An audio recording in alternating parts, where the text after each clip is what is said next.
Samson and Delilah. One day Samson went to Gaza and saw a prostitute there, and he went into her. The Gazites, who have been looking for how to subdue Samson, came when they were told that Samson has come to their territory. They surrounded him and lay in ambush for him all night long in the city gates. They stayed quite the whole night, saying to themselves, when the light comes we will kill him. However, Samson kept lying down where he was until midnight. Then he got up at midnight and grabbed the doors of the city gates and the two side posts and pulled them down along with the bar. He then put them on his shoulders and carried them up to the top of the mountain that faces Hebron. After this event, Samson fell in love with a woman in the valley of Sork whose name was Delilah. The lords of the Philistines approached Delilah and said to her, "Trick him and find out what gives him such great strength and how we can overpower him and tie him and subdue. For this we will each give you 1,100 silver pieces." Delilah, on hearing this, later said to Samson, "Please tell me where your great power comes from and what can be used to tie you and subdue you." Samson, in reply, said to her, "If they tie me with 7 fresh bowstrings that have not been dried out, I will grow as weak as an ordinary man." So the lords of the Philistines brought up to her 7 fresh bowstrings that had not been dried out, and she tied him with them. They then set an ambush in the inner room waiting. Delilah, thinking she had succeeded, called out to him, shouting, "The Philistines are upon you, Samson."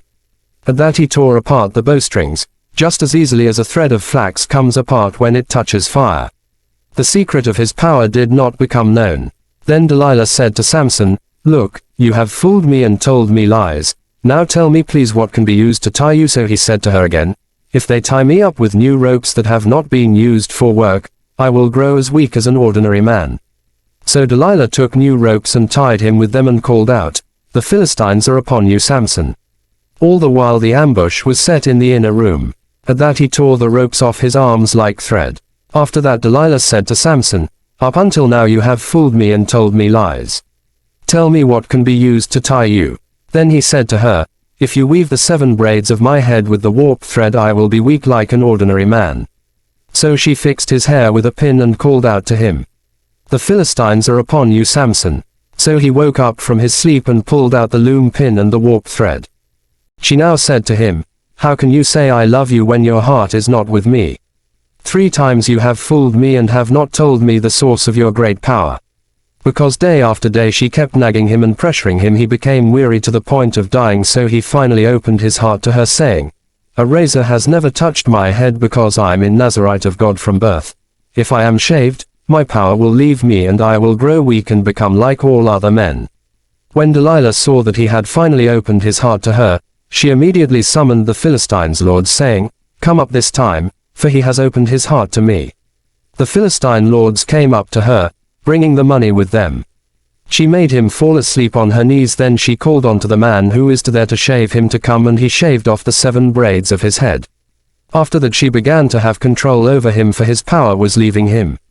Now she called out to him once again, "The Philistines are upon you, Samson." He woke up from his sleep and said, "I will go out as at other times and shake myself free," but he did not know that God had left him. So the Philistines seized him and bored his eyes out. They then brought him down to Gaza and bound him with 2 copper fetters, and he became a grinder of grain in the prison. But the hair of his head started to grow back again after he had been shaved. One day, the Philistines' lords gathered together to offer a great sacrifice to Dagon the god and to celebrate, for they were saying, "Our God has given Samson our enemy into our hands." When the people saw him, they praised the god and said, "Our God has given into our hands our enemy, the one who devastated our land and killed so many of us." Because their heart was cheerful, they said, "Call Samson to provide us some amusements." So they called Samson out of the prison to entertain him. They made him stand between the pillars. Then Samson said to the boy holding him by the hand, "Let me feel the pillars that support the house so that I can lean against them."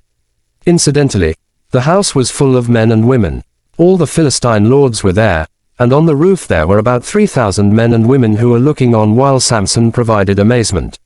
Samson now called out to God Almighty, "Sovereign Lord my God, remember me, please, and strengthen me.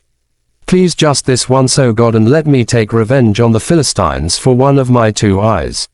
Then Samson braced himself on the 2 middle pillars that supported the house, and he leaned on them with his right hand on one and his left hand on the other.